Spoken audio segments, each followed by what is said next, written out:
Etika dokter, gitu ya. Kalau misalnya dilakukan oleh admin, nah ini nggak boleh sebenarnya. Jadi akun ini itu tidak boleh diakses oleh siapapun kecuali dokternya. Tapi kan kita juga ini ya, nggak menutup mata bahwa dipraktekkan itu dibantu asisten. Kadang-kadang asisten yang ngetikin, kita yang ngediktin, gitu kan ya, supaya lebih efektif waktunya. Nah sehingga kami berikan hak akses admin saat ini. Tapi belum rilis sekarang, mungkin nanti di pertengahan Mei lah setelah rakernas. Untuk kami rilis untuk bisa dokter menambahkan admin supaya nanti admin juga bisa punya hak akses login untuk penjadwalan, untuk mengingatkan pasien gitu ya. Kemudian ini adalah skema distribusi informasinya. Jadi disimpannya di server PDGI, kami menggunakan DCP loh. Servernya ada di Jakarta karena syaratnya itu memang untuk menjadi PSC Kominfo, main servernya harus ada di Jakarta. Nggak boleh kita pakai yang di Singapura, pakai yang di mana gitu ya, kayak si rekap kemarin tuh. Nah itu jadi kami menghindari itu, dan sebenarnya Kominfo udah ketat banget sebenarnya. Tapi sekali lagi dok, sebagus apapun sistem informasinya itu pasti selalu ada celah. Jadi itu yang kami coba pertahankan terus. Saya juga nggak mau sombong ya dok ya, bahwa RMPDI pasti 100% aman, itu enggak juga. Bahwa kami melakukan yang optimal ya itu yang bisa saya sampaikan. Jadi setiap hari kami hardening. Ada nggak yang nyerang? Banyak yang menyerang. Dan itu juga nyerang semua vendor RMP sebenarnya. Karena kan datanya sangat manis gitu, gurih gitu kalau udah dijual. Dokter kan ditelepon sama agen kartu kredit, kalau bukan karena Tokopedia jebol kemarin, dapat dari mana? Ya? Atau dari data-data Telkomsel dan lain-lain. Nah, itu pasti akan ada resiko-resiko seperti itu. Tapi kami terus-menerus untuk coba jaga daily setiap hari. Kemudian saya lanjutkan. Ya, nanti untuk dinas kesehatan provinsi, dinas kesehatan kabupaten kota, tentu saja kan kita bermitra ya, oke, untuk transformasi kesehatan. Jadi kita tentu akan berbagi bagaimana nanti pemanfaatan datanya. Kemudian saya dilanjutkan kembali. Ini adalah fase-fase perancangannya. Saat ini kita ada di perancangan versi kedua untuk bridging dengan BPJS. Untuk yang lain-lain, fitur-fitur sederhananya sudah bisa digunakan sekarang. Dari 7.000 pengguna itu 1.000 lebihnya, hampir 2.000 itu sudah terkoneksi satu sehat saat ini. Jadi ya dokter tidak perlu khawatir. Misalnya ini biar gugur nih kewajiban RMP-nya, dokter pakai RMPDGI dulu juga boleh. Misalnya, tapi RMPDGI belum cukup mengakomodir laporan keuangan saya. Apa sekarang kita kejar dulu nih penggunaan RMP-nya pakai RMPDGI. Kalau dokter evaluasi yang nggak cukup menjawab RMPDGI-nya, dokter bisa evaluasi untuk menggunakan RMP dari vendor yang lain. Oke, nggak ada masalah. Ada skema perubahannya. Kalau mau ganti ke RMPDGI dari vendor lain juga nggak apa-apa, bisa. Nanti kami pandu dulu. Ada WhatsApp Helpdesk juga, nanti dokter bisa tanya.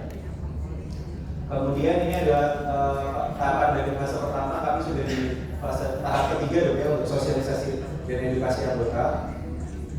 Nah nantinya ini akan jadi super apps dok. Jadi kami kan cita-citanya untuk engagement anggota kembali, supaya PDGI ini punya produk yang memang kita bisa pakai secara harian, sehingga ada sistem informasi geografis yang ada antrian online-nya, forum diskusi klinis. Nanti kami juga fasilitasi ada di RME. Jadi kalau dokter ada kasus-kasus tertentu, dokter mau komunikasi dengan perwakilan kolegium untuk kasus-kasus tertentu tersebut, boleh. Kemudian nanti kami juga buatkan fitur berita pengumuman dan pendaftaran seminar yang kami nanti integrasikan dengan PDGI Training Center.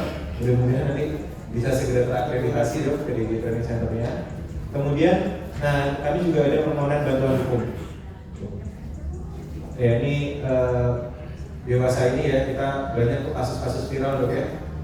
Dokter gigi melakukan tindakan apa. Nah ini kalau misalnya dokter tidak menggunakan RMP, pasti akan sangat kesulitan untuk membuktikan sebenarnya. Dengan menggunakan RMP, nanti saya contohkan dok ya, dokter tuh bisa track yang dokter catatkan itu apa saja, foto-foto ketika datang pertama kali apa saja, dokter bisa view. Di RMP PDGI kami mengakomodir penginputan gambar cephalometrik, panoramik, foto intraoral, kami fasilitasi supaya nanti dokter nge-tracknya juga gampang. Ada maksimalnya nggak Mas Jamsel? 1 kali kunjungan 1 foto untuk 1 bagian. Jadi kalau datang pertama kali dia foto panoramik, upload. Di kunjungan kedua dia ada panoramik terbaru, dia upload lagi boleh. Jadi per kunjungan masih bisa diupdate terus. Kemudian ya ini jadi yang menggambarkan nanti ini akan jadi super apps tuh. Termasuk kami nanti akan ada kerjasama dengan data supplier ya. Jadi ada e-commerce-nya, dokter bisa langsung belanja alat dan bahan di situ. Kenapa? Karena belanja alat sekarang itu sangat mudah di Tokopedia. Sehingga kita nggak bisa filter dong. Tukang gigi bisa beli behel, kemudian bidan bisa beli tempatan sementara gitu. Padahal kan nggak boleh sebenarnya. Nah oleh karena itu kita di OP kita berusaha untuk bantu Kemenkes untuk bisa mengurangi kerugian yang dialami oleh pasien nanti. Nah ini bukti sudah terintegrasi, sudah terdaftar sebagai PSC Kominfo, kemudian sudah terintegrasi Satu Sehat. Nah nanti dokter bisa cek ya. Cara ngeceknya sangat sederhana. Nanti dokter cari Satu Sehat platform ya. Nanti answer-answernya itu ada mbak-mbak berjilbab biru. Nanti saya coba demonstrasikan. Nah, kalau masih bingung, ya tentu saja masih bingung dok ya kalau kita belum praktekkan. Jadi nanti akan dokter bisa akses Helpdesk RMPDGI ini online. Dokter bisa search saja di Google, ya, Helpdesk RMPDGI. Di situ kami sediakan semua jawaban untuk semua pertanyaan yang sudah ditanyakan ke kami. Mas Zamzam ini kok saya kok DP nggak keluar, itu ada jawabannya. Mas Zamzam, saya salah memilih RME, bagaimana cara membenarkannya, di situ juga ada. Baik, atau kalau misalnya dokter ini ya nggak punya cukup waktu untuk membaca, maka nanti dokter bisa tanyakan langsung ke WhatsApp Helpdesk yang di nomor ini dok, 0877 3476 1462. Nanti akan dibalas oleh petugas yang manusia dok ya, jadi bukan robot. Banyak tuh soalnya robot tuh ya, saya juga ada suka pastor. Robot. Nah, ini manusia, tapi karena manusia juga punya jadwal hari Senin sampai Jumat jam 9 pagi sampai jam 3 sore. Jadi kalau hari ini libur tuh, besok jam 9 dokter bisa chat. Atau tanya ke saya. Nanti kalau saya lagi bisa sempat jawab, saya langsung jawab. Oh iya, ini bukan nomor saya dok ya. Jadi sering soalnya di chat itu terus admin bilang, dok ini nyari dokter nih gitu. Nah, padahal bukan saya. Baik, ini adalah sesi praktikumnya. Saya masih punya berapa menit, dokter? 12 hari. Masih banyak ya? Banyak. Sekarang jam berapa ya?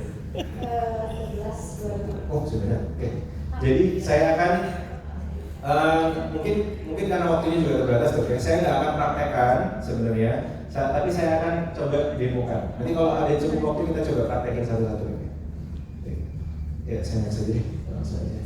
Jadi ini adalah sekali lagi Gmaps-nya, ya. Ini adalah tahapannya. Jadi kalau dokter-dokter sekalian bingung ada di tahapan mana, dokter balik ke tahapan ini. Saya udah bikin versi gampang tuh.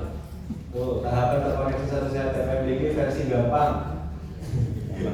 Gampangnya begini, gitu ya. Tapi nggak apa-apa. Tetap semangat, tetap sehat ekonomi. For dummy.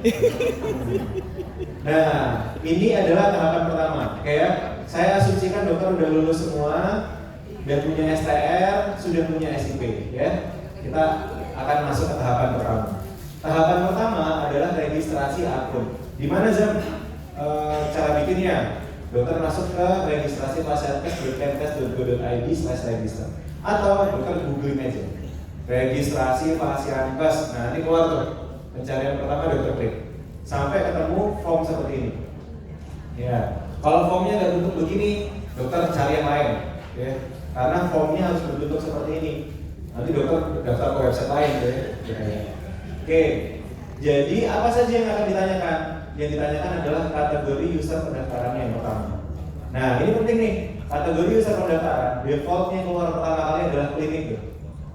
Adalah klinik.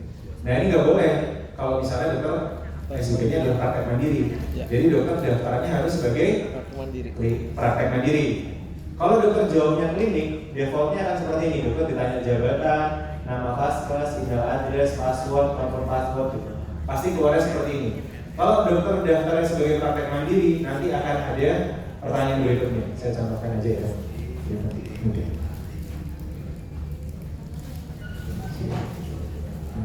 Ini ya. Jadi kalau dokter masih bingung, wah tadi si Zamzam cepet banget tuh presentasinya. Nah, dokter bisa ketik aja di Google, registrasi pasienkes. Registrasi Fasialitas. Nah, kalau misalnya dia agak lemot-lemot dikit dok, ya ini karena wah ratusan ribu kali ya dok ya yang mengakses halaman ini, jadi dokter bisa carinya itu di jam-jam traffic internetnya nggak terlalu tinggi ya. Jadi dokter bisa ketik praktek mandiri. Oke. Nah kemudian dokter perlu perhatikan. Jadi kalau dokter udah klik praktek mandiri, maka nanti kategori praktek mandirinya akan otomatis menjadi dokter. Jangan diterusin dokternya, karena nanti salah pengisian. Jadi dokter perlu ganti. Caranya mengganti tinggal diklik aja si dokternya tuh. Nah, klik kemudian ganti dokter gigi. Jangan salah pilih bidan atau perawat.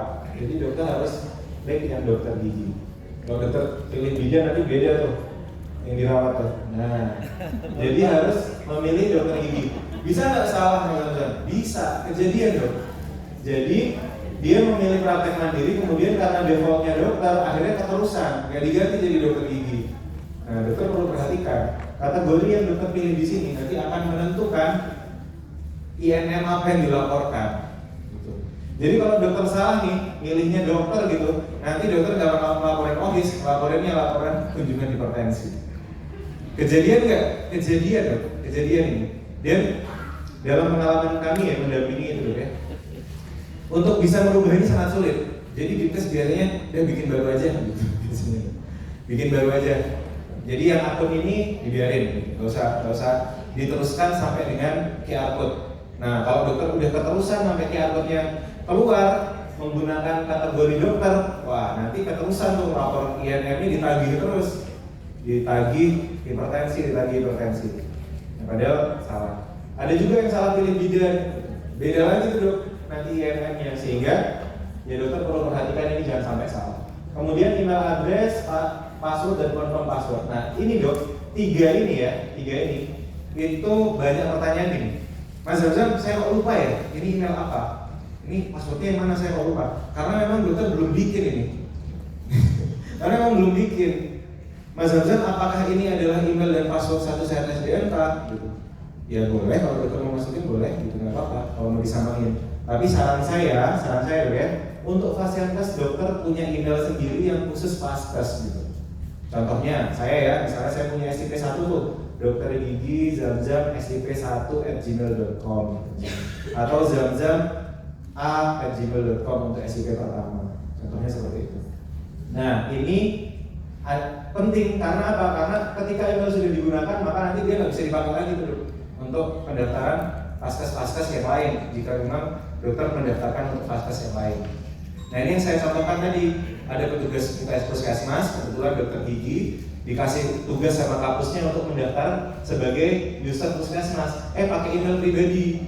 Nah ketika dia mau mendaftarkan untuk praktek mandirinya, nggak bisa pakai email pribadi dia, karena kepake udah untuk puskesmasnya. Nah ini jadi masalah, sehingga email addressnya dokter bisa gunakan yang memang dikhususkan untuk Vaskes tersebut. Mas Zamzam kalau udah terlanjur gimana? Nggak apa-apa. Kalau udah terlanjur mau gimana dok? Nggak apa-apa. Tapi konsekuensinya email ini akan seterusnya terikat dengan Vaskes tersebut. Kemudian password, confirm password ya ini bukan dokter ingat, ini adalah dokter bikin baru gitu, membuat baru. Ya. Passwordnya apakah harus sama dengan satu sehat SDNK? Ya bebas tuh, nggak ada masalah. Gitu. Kalau saran saya, dokter tetap mengikuti prinsip-prinsip perlindungan data pribadi. Jadi kalau dokter bikin password, nggak boleh tuh nama istri misalnya, nama istrinya. Wah saya sayang banget sama istri saya, dok. Saya mau pakai nama istri saya. Jangan, gitu. Karena nanti akan sangat mudah untuk diretas. Tanggal lahirnya, nggak boleh dok. Tanggal lahir istri, tanggal lahir anak, apalagi tanggal lahir sendiri, nggak boleh. Oh saya acak Mas Zamzam, saya acak nama istri, saya acak, gitu. Nggak boleh juga, karena itu sangat mudah diretas. Algoritmanya sekarang udah makin pintar loh.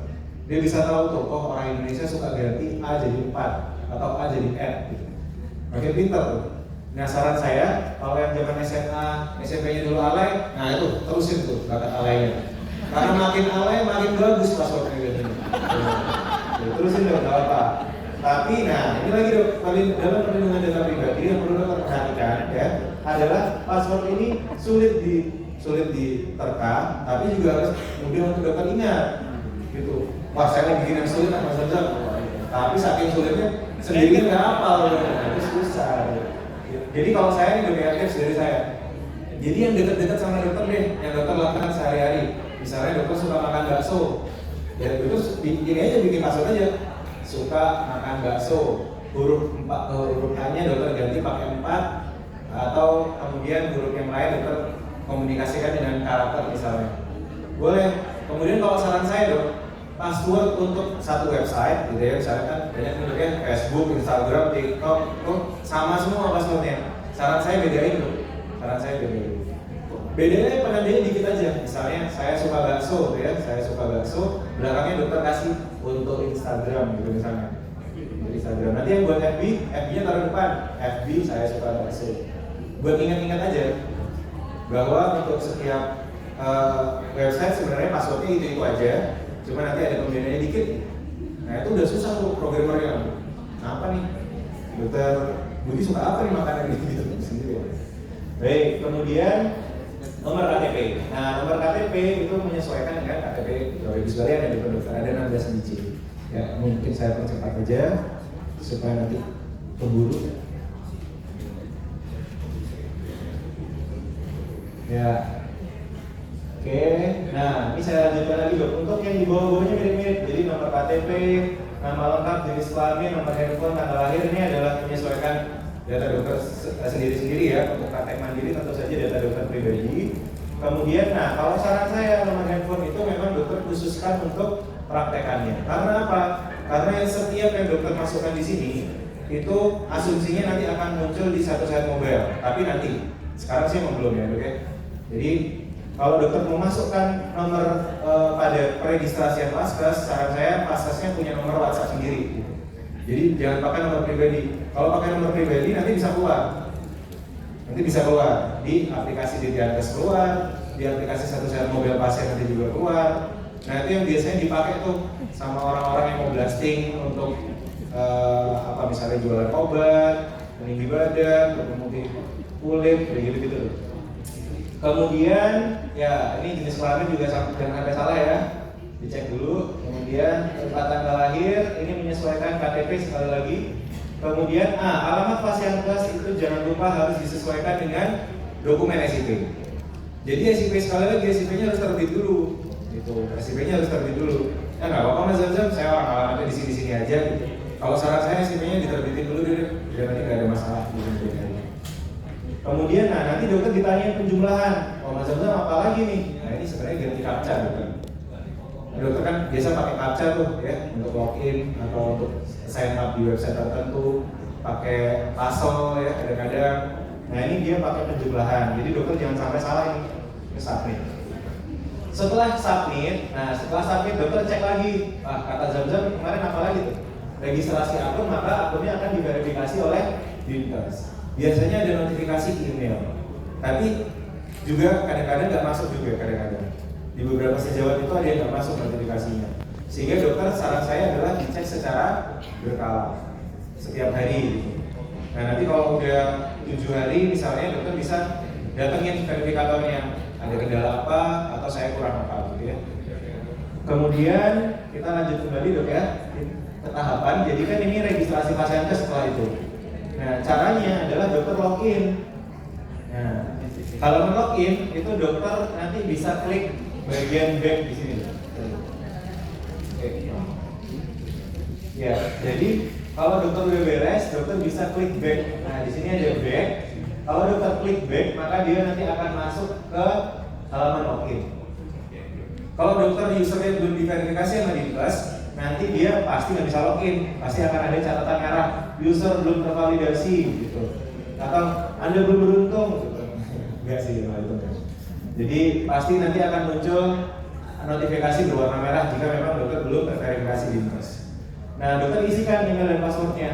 Email dan password yang mana Zam? Email dan password yang dokter bikin di sini.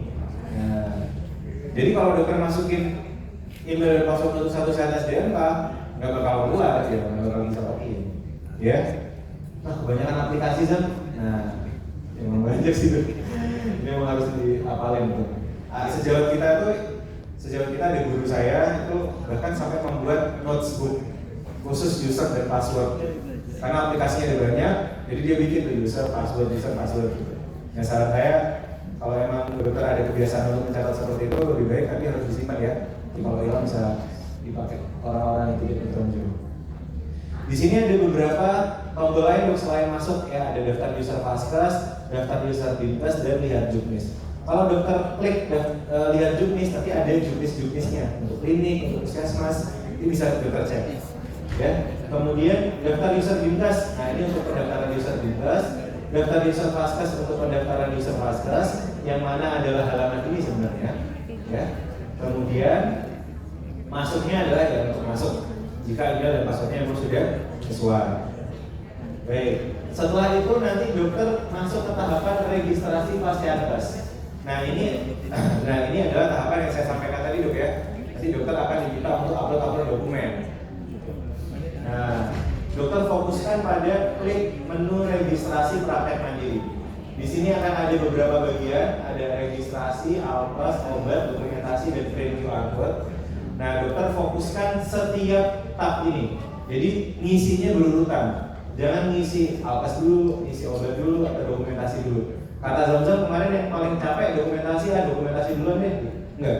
Jadi tetap harus berurutan, registrasi diselesaikan dulu. Nanti di sini banyak tuh pertanyaan-pertanyaannya. Jadi jenis praktek, kerjasama, nomor KTP, nama praktek mandiri, nomor SIP, itu nanti dokter sesuaikan dengan yang memang identitasnya dokter dan praktekannya masing-masingnya. Baik, saya izin lanjutkan. Nah, pada tab Alkes nanti dokter akan diminta untuk melakukan pengisian terhadap alat kesehatan yang ada di praktekan dokter.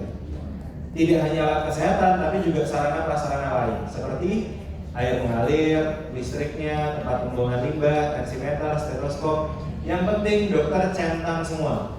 Nah, ini dicentang semua. Kalau misalnya isiannya belum lengkap, misalnya mereknya nggak ada atau AKL-nya nggak ada, karena diminta tuh nomor AKL-nya, ya dokter bisa kosongkan. Nanti tergantung dokter bayar aja sama verifikatornya, karena ini tergantung verifikatornya sebenarnya. Nah beberapa sejawat kita karena memang tidak dental unitnya misalnya ditanyain ya, itu dental unit dari Belanda gitu misalnya dari zaman Covid 1928 gitu, sekolah saya dulu tuh. Nah ini nggak ada mereknya, nggak ada AKL-nya apalagi, ya dokter bisa kosongkan. Yang penting nilainya nanti dokter centang, gitu. Harus dicentang. Apakah harus dicentang semua jam? Dicentang semua dok. Termasuk ketika dokter merasa pertanyaannya agak aneh, seperti timbangan bayi, ditanyain dok kesini. Saya nggak ngerti juga kenapa dok ya. Nah tempat tidur tuh. Buat dokternya kali ini. Pasiennya banyak banget capek bubuk gitu. Enggak, tapi ini yang penting adalah nanti tetap dokter isikan. Karena nanti akan tercatat tuh dok di pengajuan akred apakah sudah mengisi atau belum, ya. Baik. Kemudian yang selanjutnya, nah obat ini juga nanti dokter diminta untuk mengisikan lebih dari satu obat sebenarnya. Jadi isian yang dokter harus isikan adalah nama obatnya apa, jenis sediaannya apa, nomor batch-nya berapa, nama perusahaan serta sumber pembeliannya bagaimana. Nah, nama obat ini nanti dokter pilih dari opsi yang ada. Nah, kalau praktek mandiri kan kita nggak boleh dok dispensing, nggak boleh jualan obat. Jadi dokter jangan tulis tuh amoxicillin gitu, karena memang nggak boleh. Gitu. Yang kita bisa isikan adalah nama obat-obat untuk emergency, adrenalin contohnya, dan obat-obat adrenalin yang lain ya. Berapa Zamzam minimalnya? Di beberapa dinkes itu mewajibkan 1 cukup, adrenalin aja cukup. Oh berarti saya nggak perlu ini ya, bahan tanggal, bahan cabut itu nggak perlu ya? Nggak perlu. Jadi yang dimasukkan di sini adalah nama obat yang hanya bisa dipilih. Ya, contoh paling gampangnya adalah adrenalin. Nanti kalau dokter mau lebih tanya lebih banyak soal obat-obat apa saja yang harus saya masukkan, itu bisa klarifikasi ke dinkesnya. Apa yang wajib nih untuk kota Jakarta Pusat misalnya. Oke, kemudian dokumentasi. Ini banyak banget isinya dok. Jadi ada foto ruang praktek, ya harus ada dokternya. Foto ruang praktek bersama pasiennya, ya. Pasiennya tapi jangan kelihatan muka ya dok ya, karena nanti kena lagi tuh undang-undang perlindungan konsumen gitu. Kemudian sarana kebersihan tangan ini dalam bentuk foto, ya. Foto ya dokter. dalam bentuk foto wastafel gitu ya. Tadi kan udah dicontohkan sama Dr. Yogi. Kemudian SOP. Nah SOP-nya sudah kami sediakan template-nya dong. Nanti saya ini ya di akhir nanti saya bukakan helpdesk-nya. Di situ ada SOP pelayanan, SOP QR code, SOP pendaftaran yang umumnya dilakukan dokter gigi praktek mandiri. Tapi kalau dokter merasa kayaknya nggak sesuai deh, dokter ganti aja nggak apa-apa. Disesuaikan lagi juga boleh, nggak masalah.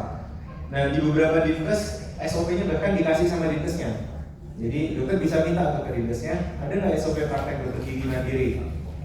Beberapa dinkes ngasih gitu sebagai ini ya, sebagai standar. Ya. Kemudian sarana pengaduan. Nah ini adalah kalau di penafsiran beberapa dinas kesehatan adalah foto kotak saran. Jadi dokter punya kotak kritik dan saran itu difoto aja. Loh, kok nggak pakai QR code mutu layanan aja? Ya, karena dokter belum punya. Nanti ini kelar dulu nih baru nanti dapat QR code survei kepuasan. Jadi sementara dokter bisa pakai kotak saran dulu, atau dokter punya skema yang sudah berjalan. Misalnya dokter memang ada QR code survei kepuasan punya dokter sendiri, boleh gitu. Kemudian print QR. Nah, dokter perhatikan ya, ini tabnya ada berapa nih? Ada registrasi, alkes, obat, dokumentasi, dan print QR. Jadi ada 5 yang dokter nanti akan dapatkan dan harus isi ketika pertama kali akunnya dokter sudah divalidasi sama dinkes. Ya. Nanti kalau registrasi alkes, obat, dan dokumentasinya udah beres, baru kemudian dokter klik kirim. Ya, jadi diisinya secara berurutan, mulai dari kiri dulu. Registrasi kelar, alkes beres, obat beres, dokumentasi beres, jangan lupa klik kirim. Karena ada sejawat juga, Mas Zamzam ini saya kok udah 2 minggu nggak diverifikasi, ternyata belum diklik kirim dong. Nah ini jadi ya nggak bakal masuk ke dashboardnya user verifikatornya dong. Jadi harus diklik kirim dulu, gitu ya. Oke, nanti hasil verifikasinya itu ada notifikasi via email, tapi juga kadang-kadang nggak keluar, ya. Jadi dokter nanti cek secara berkala. Apa tandanya kalau dokter sudah terverifikasi? Nanti tandanya dokter login lagi, kemudian tabnya bertambah. Nah, tadi kan cuma 5 ya. Tadi cuma 5 dok ya. Registrasi, alkes, obat, dokumentasi, sama print QR. Nanti ditambahin ini dok, list SDM, RME, satu sehat, dan penanggung jawab. Nah, tandanya apa? Dokter sudah diverifikasi vaskesnya. Dokter sudah mendapat kode vaskes. Mas Zamzam, saya udah dapat kode vaskes, tapi QR code sama laporan IRM-nya belum keluar. Apa dok notes-nya? Karena biasanya di sini ada notes-nya dok. Dokumen belum lengkap, gitu. Belum mengisi RME, gitu-gitu deh. Nah, loh, RME-nya kan emang belum, gitu. Nggak apa-apa.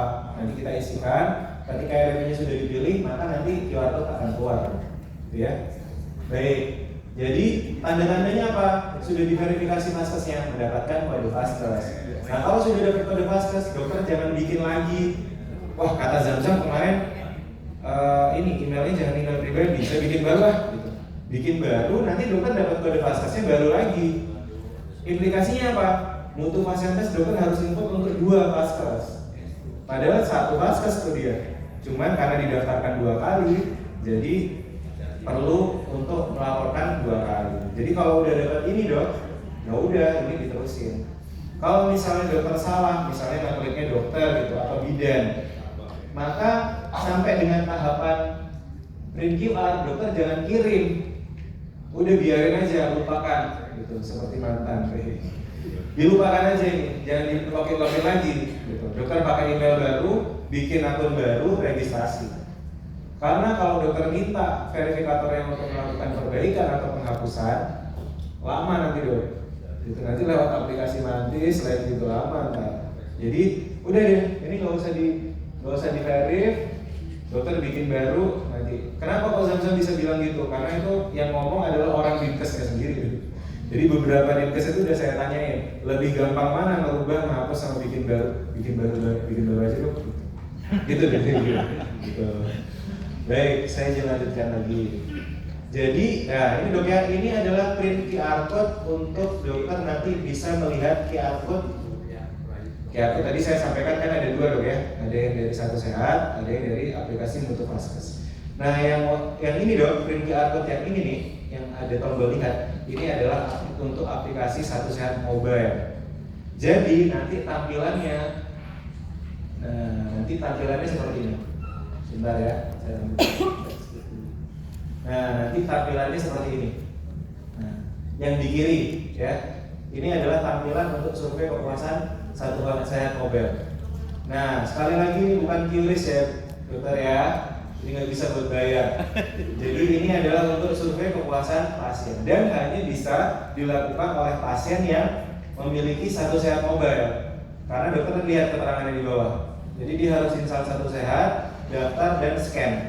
Nggak bisa dia pakai scanner QR code kamera gitu ya, atau scanner QR code download aplikasi gitu bisa. Jadi harus aplikasi Satu Sehat Mobile. Kemudian, nah nanti akan ada juga QR code dari survei kepuasan mutu fasilitas. Didapatkan dari mana? Nanti dapatnya itu ketika dokter masuk ke bagian link aplikasi mutu fasilitas. Jadi ini nanti masuk, setelah masuk link aplikasi mutu fasilitas, maka nanti dokter harus menghitung jumlah sampel tertentu. Kami sudah sediakan guideline juga untuk yang bagian ini ya. Nanti dokter bisa ikuti, kemudian sampai dengan keluar QR code-nya. Nah untuk yang QR code aplikasi mutu fasilitas itu nggak perlu aplikasi Satu Sehat Mobile. Jadi cukup pasiennya nyekan pakai aplikasi apa aja pasti keluar linknya. Nah kalau kami di RMP DGI, linknya itu dokter bisa kasih di dalam aplikasi, diinputkan di dalam aplikasi. Nanti dia otomatis akan mengirimkan link itu setiap kali ada pasien selesai diperiksa. Jadi nggak perlu tuh pasien nyekan gitu enggak. Nanti dia dapat notifikasi via WhatsApp. Kemudian, nah kita sekarang perlu memperhatikan kalau sudah dapat kode Vaskes, maka apa yang harus dilakukan? Segera melakukan pemilihan RME. Harus melakukan pemilihan RME. Nah, RME ini dong sama seperti pacar ya, tidak mau dijualkan. Jadi dia nggak bisa kalau misalnya dokter, saya mau pakai 2 RME, nggak bisa. Pilihnya hanya 1 saja. Jadi nggak bisa dokter menggunakan beberapa RME. Oh, saya bisa tuh di klinik saya pakai RME PDG, saya pakai dari vendor lain bisa. Iya bisa, tapi nanti pengirimannya hanya oleh 1 aplikasi saja. Tergantung yang dokter pilih di sini. Bagaimana cara memilihnya? Dokter klik RME. Jadi kan tadi ada beberapa tambahan ya dok ya. Tadi ada tambahan list SDM, RME, Satu Sehat dan penanggung jawab Vaskes. Dokter segera klik RME ya. Ketika klik RME, maka akan muncul pertanyaan, apakah sudah memiliki RME? Kemudian ditanya siapa pengembangnya, kemudian ditanya juga sebutkan siapa nama pengembangnya. Nah, kemudian klik centang dan klik submit. Yang dokter perlu perhatikan, kalau memang dokter memilih yang swasta, ya dok ya, kalau memilih swasta, maka dokter harus menjawab apakah sudah memiliki RME. Dokter wajib jawab iya. Kalau dokter jawab tidak, nanti dia opsi pilihan jawabannya beda lagi. Dan selamanya tidak akan keluar pada API-nya. Jadi dokter perlu, apakah sudah memiliki RME? Jawab iya. Loh, tapi saya belum punya Zam gitu. Nah, jangan jawab jujur-jujur amat ya. Nanti pasti nggak keluar. Ini kita bicara sistemnya ya. Kita bicara sistem. Jadi sistem itu akan menangkap bahwa dokter harus punya RME dulu, gitu. Jadi sekarang pun dokter udah punya RME PDG itu kan punya kita. Dokter sepanjang ada NPA udah bisa login, nggak perlu verifikasi, nggak perlu ngubungin admin PDGI, nggak perlu. Ada NPA tanggal lahir udah bisa login. Nah, jadi dokter perlu perhatikan apakah sudah memiliki RME. Jawab iya. Kemudian siapa pengembangnya? Dokter perlu jawab swasta. Karena ada yang salah milih mandiri loh. Karena mungkin dokternya salah menangkap ini pertanyaan praktek apa. Padahal yang ditanya adalah siapa pengembangnya. Dan di sini opsi jawabannya ada mandirinya memang. Jadi banyak sekali dokter-dokter itu salah klik mandiri, padahal harusnya klik swasta. Kemudian siapa pengembangnya ya? Dokter klik ketik RME PDGI dan dia nggak bisa ketik manual loh ya. Nggak bisa dokter isikan secara manual. Jadi dokter harus cari. Pencariannya tetap manual. Jadi RME PDGI gitu nanti akan dia keluar dan dokter pilih. Maksud saya dokter nggak bisa isikan bebas gitu. Jadi hanya RME yang sudah terkoneksi Satu Sehat saja. Kemudian setelah itu Kalau sudah memastikan jawabannya benar, maka dokter klik centang iya dan klik submit. Kalau nggak diklik submit, selamanya juga kode RPA tidak akan keluar. Ya, jadi harus klik submit dulu. Nah, setelah itu nanti dokter perlu untuk mengisikan ini juga dok. Nah, karena dulu nggak jadi kewajiban, ya. Jadi di Juknis nanti dokter nggak akan lihat nih bagian ini. Di Juknisnya di Diankes itu tidak ada ini dok. Tapi sekarang ada, karena Juknisnya itu versi 2021 kalau saya nggak salah. Nah, tapi dokter ingat-ingat aja yang saya sampaikan, bahwa ini dokter perlu isikan, ya. Jadi nama PIC, email, serta nomor telepon WhatsApp-nya dokter perlu isikan. Sekalipun nanti secret key, client key, dan organization ID-nya masih kosong, biarin kosong bro, nggak ada masalah. Yang penting ini dokter isikan dulu, diisikan terus klik submit. Nah, yang ini diisi apa Jam? Gak usah diisi apa-apa dok, karena yang isi bukan kita. Nanti yang isi adalah DTO Kemenkes, ya. Nah, kalau kita kembali lagi ke mapping ya, nggak ada dinkesnya di situ dok. Jadi yang isi kode API itu bukan dinkes. Jadi kalau dokter kode API-nya nggak keluar, nanyanya ke dokter Yogi bingung.